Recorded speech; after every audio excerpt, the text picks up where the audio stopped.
Welcome to today's episode, brought to you by the Women in Medicine Summit, a transformational CME conference happening September 13th to 14th at the Drake Hotel in Chicago. Engage in leadership programming, learn negotiation skills, receive on-site coaching and mentoring, and see who will win this year's I Stand With Her awards. This year, we're excited to offer unique programming that includes a special session on how using improv comedy can bring fun back into medicine. We also have financial sessions tailored to help you navigate the complexities of personal and professional finances. Discover ways to advance into leadership roles, combat burnout, and either reignite your love for your current role or find joy in a new career path. Don't forget our Friday evening gala, a highlight this year you definitely won't want to miss. Register now at womeninmedicinesummit.org and be part of the movement that is shaping the future of healthcare. Join us to network, learn, and celebrate the power of women in medicine. Welcome to the Revitalizing Doctor podcast. We explore with our guests how you can move from surviving to thriving as a physician. We know that when you connect with your values and authenticity, you can live a life that is fulfilling and not only good for you, but drives the necessary transformation in healthcare to take better care of our physicians, which means better care for our patients. All right, so we're going to jump in with part 2 of Holiday Harmony. My guest is Dr. Christina Shenvi. And let's give a quick recap of what we covered in part 1. So we're talking about how people can have a better holiday season. Christina, you want to summarize what we've talked about so far? Yes, we are about creating holiday harmony. And my take home here is it's not about packing in more. It's really about understanding, what do you want to create? What's most important to you? So my framework here was deciding what's important to you during the holidays and how do you want to feel? And what would you need to do to create those feelings? All very well and good to say, I want to feel peace and joy. What would you need to do to create those feelings this holiday season? And we also recognize that holidays come with some mixed emotions, sometimes loss or grief from a loved one, or sometimes some interpersonal turmoil from family dynamics. But deciding what's most important to you, what you want to look back on in 5 years and remember, and taking your own pulse first, really developing some self-awareness about how you're feeling and how you want to go into this season. And then in planning, we talked about being selective and intentional about what you put on your to-do list, and then creating a to-don't list. And this is to save you from yourself. All of the things that you in your head are saying, I should do this, my home should look like that, my family should act in this way, and putting those on your to-don't list, meaning you are going to not just not do them, but you are going to actively avoid them because they are a threat to what's most important to you. And in the third step, we talked about doing, meaning how do you want to be present as you are doing these things? Maybe it's through monotasking. Maybe it's through giving your mind and soul a gift of rest this holiday season and reflecting on what you need to do to let your soul catch up with your body. I love this. So we've covered deciding, planning, doing, and now we're going to spend some time on reflecting. The last step, but really the reflecting goes throughout the entire process, right? Absolutely.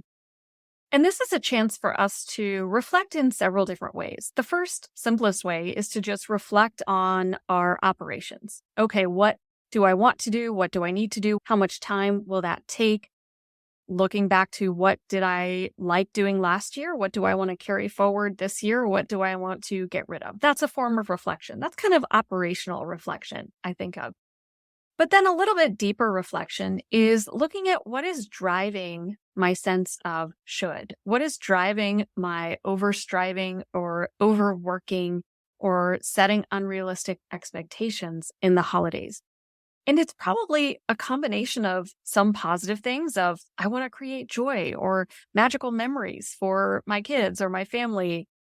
But then often there's some negative motivators too, of feeling shame if We don't have that Hallmark movie, Pinterest board perfect home, or not being an amazing cook or host, etc. As a little aside, I went to a dinner recently with some women at one of the women's houses, and her house truly is, it could have just popped out of the pages of a magazine. And her place settings had each individual little bouquets all matched and coordinated with bouquets throughout the house. And one of those place settings with a plate and a salad bowl and another soup bowl. And she just served us this amazing meal. And I felt this whole mix of emotions. And part of it was a deep gratitude of being served and blessed in that way, of just having her put so much beauty and love in front of us. But then I also felt a little bit of, wow, you don't do that, do you? Your house doesn't look like this. She doesn't have a speck of dirt or a toy on the floor, despite also having 4 kids like me.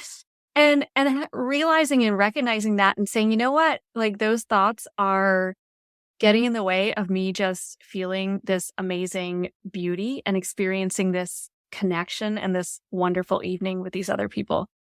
And it was just also like so moving to be cared for in that way. And she was just such a lovely host.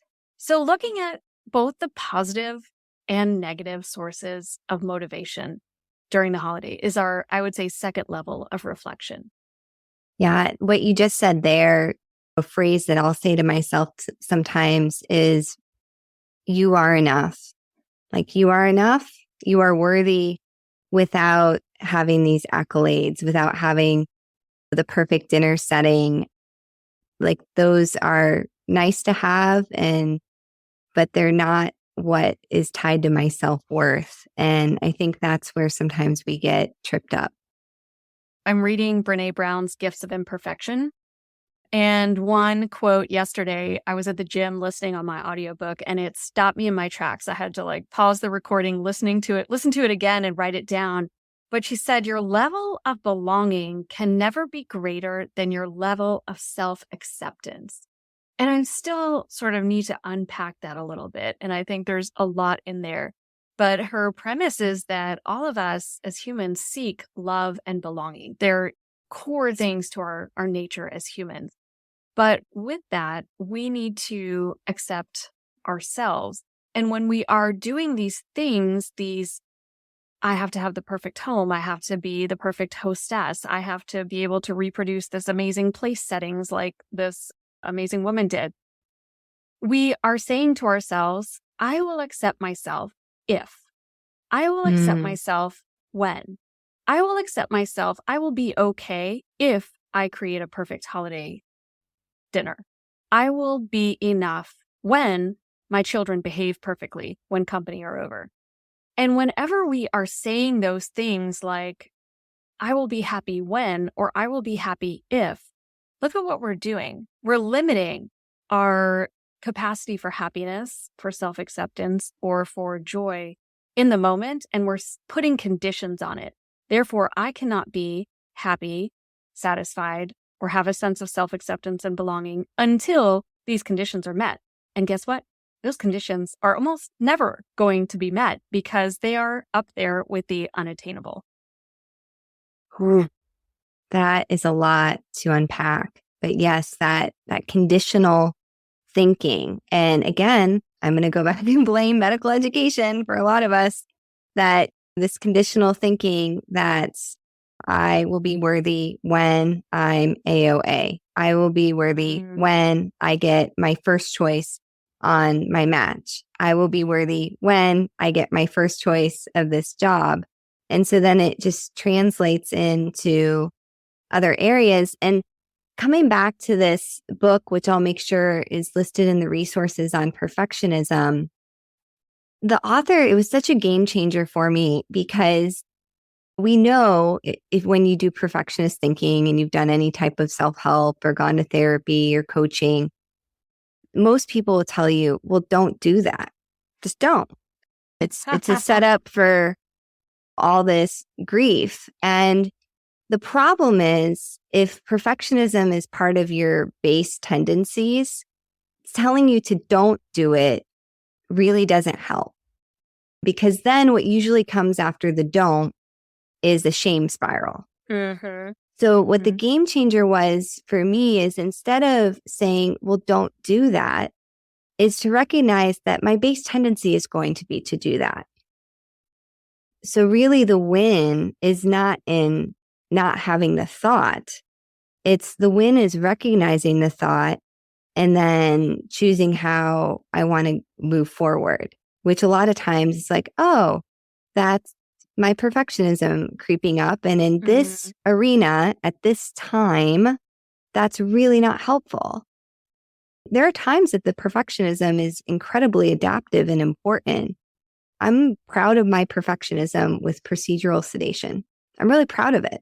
I love having like the anesthesia mindset of this person will not remember this, have nausea or pain.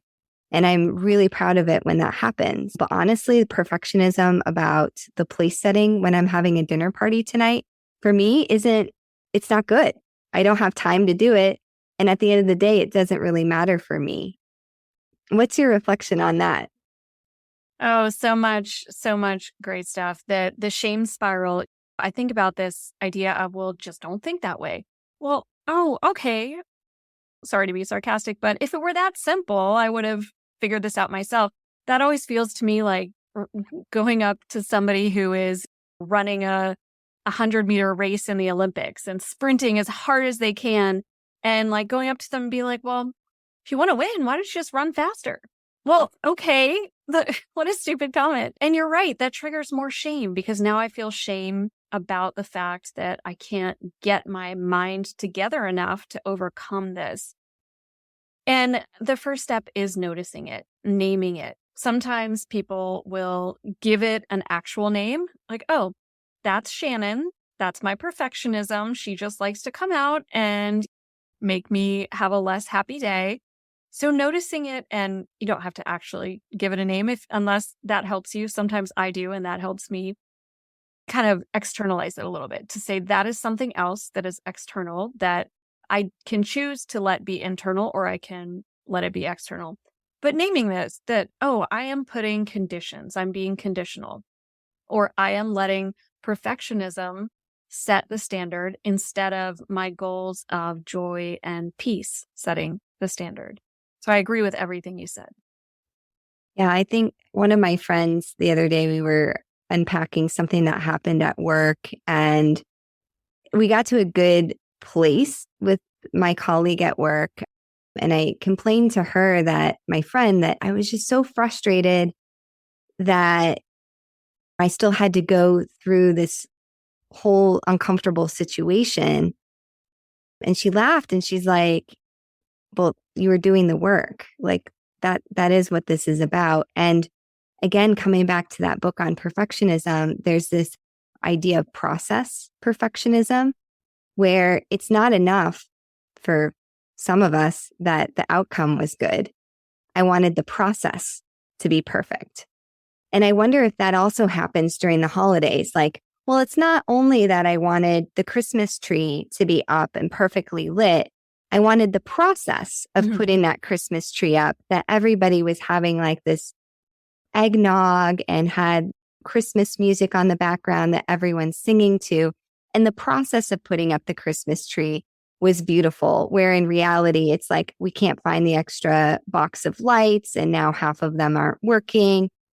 So I'm kind of reflecting on that sometimes what gets in the way is I also have this whole process layer that gets added on.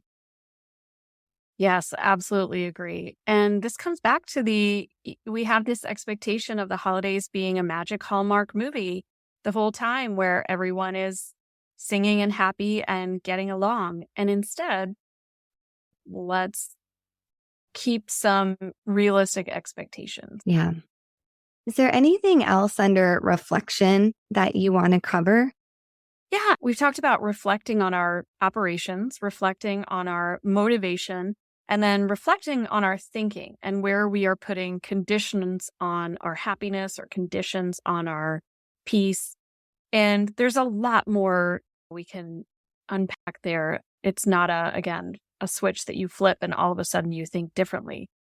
but also finding maybe one thing in which you want to learn or grow this season. Or maybe it's one thing you want to let go of.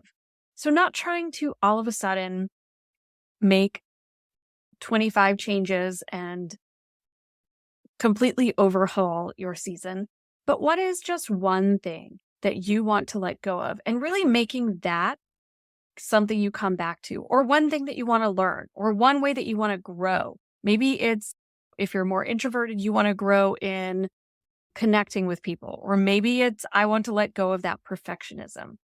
And so then I will come back to that over and over to notice perfectionism is creeping in.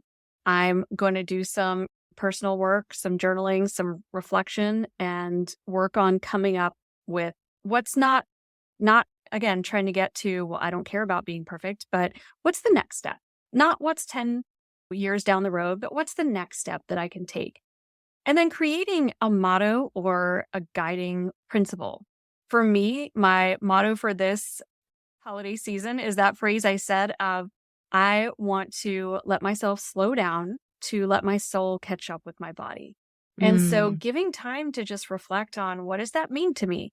Where is my soul in relation to my body? That's doing that pulse check. Where am I today? What's going on in my thoughts and emotions? And letting myself have time for the silence or the stillness or the monotasking, which is for me what helps allow myself that greater sense of embodiment, like you used. So what is your personal goal? What is your one step that you want to take? What's a motto or guiding principle that you can come back to this season? I think that's a great way to close out this segment, because this is really a call to action to create that motto, create that mantra that you can use throughout the holiday season to center yourself, because we covered a lot. But when you're in the moment of potential oncoming shame spiral or comparison of what could I tell myself that would connect me back to my body and help me make a better choice, the next best step to have more joy this season, more peace. Absolutely. Well, Christina, this has been a real joy having you on our podcast and video cast. I'm guessing that there's a few people listening that may be feeling a lot of overwhelm and not even really sure how they could get started. So I want to put a quick plug in that if they haven't watched your time management series that's available under Shifting Your Mindset, start there. But if they think they need more one-on-one work or potentially group work, is that something they could reach out to you for? Absolutely. And my goal is to help busy professionals, physician women, do more with less stress, meaning do more of what matters to them, not just pack in more productivity.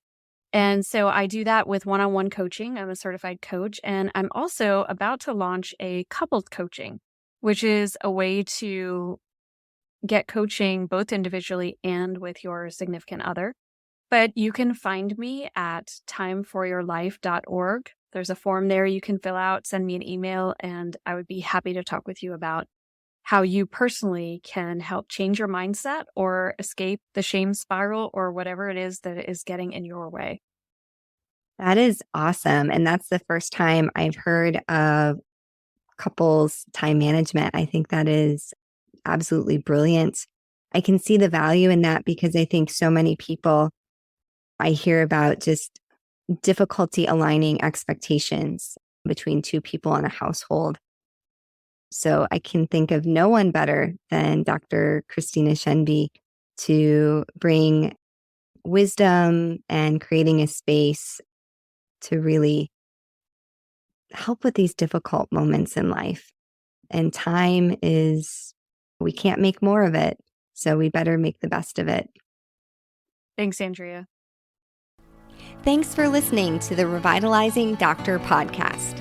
This podcast is brought to you by Revitalize Women Physician Circle, founded by Dr. Linda Lawrence and Dr. Andrea Austin, your host.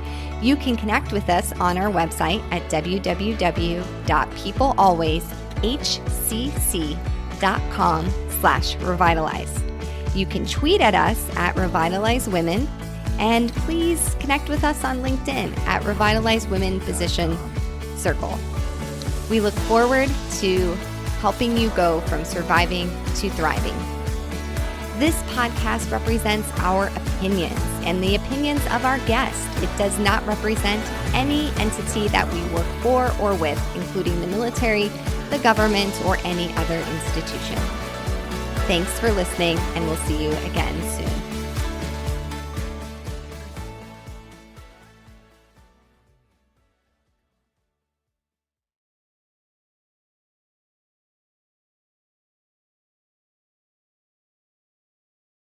Hi, it's Dr. Risa E. Lewis, dropping in to tell you about a book that Dr. Adara Landry and I wrote. It's called Microskills, Small Actions, Big Impact. It's a business self-help book coming in 2024 by HarperCollins. Pre-order now, Microskills, Small Actions, Big Impact, wherever you buy your books.